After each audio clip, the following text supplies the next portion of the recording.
Shri Swami enterprises या कंपनीमध्ये अकाउंटंटनं सुमारे 1,45,00,000 रुपयांची आर्थिक अफरातफर केल्यानं सध्या कंपनी आर्थिक अडचणीत आली आहे।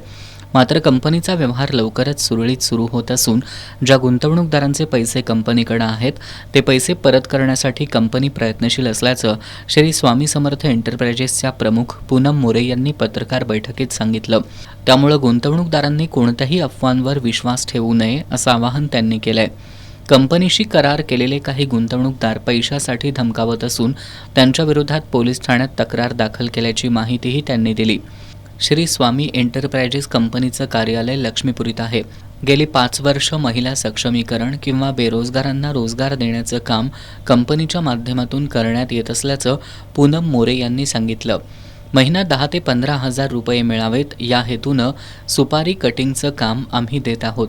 काही दिवसांपूर्वी कंपनीच्या 2023-24 आणि 24-25 ऑडिटमध्ये अफरातफर आढळून आली आहे।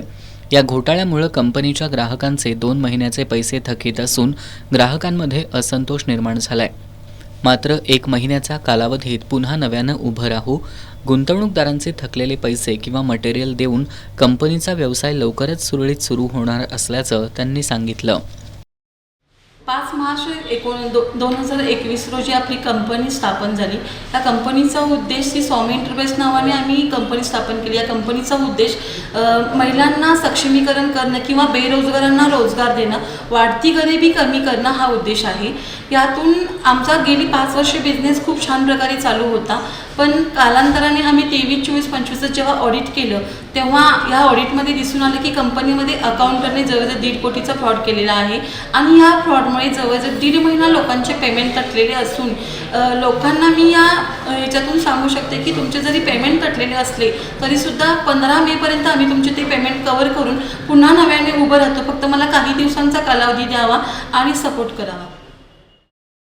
दरम्यान काही भागातील लोकांनी पूनम मोरे यांच्याकडे 10 जूनपर्यंत 10 लाखाची मागणी केली असून कंपनीवर दबाव आणण्याचा प्रयत्न करतायत, तसंच कंपनी बंद करण्यासाठी प्रवृत्त करतायत। या संदर्भात आपण लक्ष्मीपुरी पोलीस ठाण्यात तक्रार दाखल केली असून आर्थिक अफरातफर करणारा अकाउंटंटवरही लक्ष्मीपुरी पोलीस ठाण्यात तक्रार दाखल केल्याचं त्यांनी सांगितलं।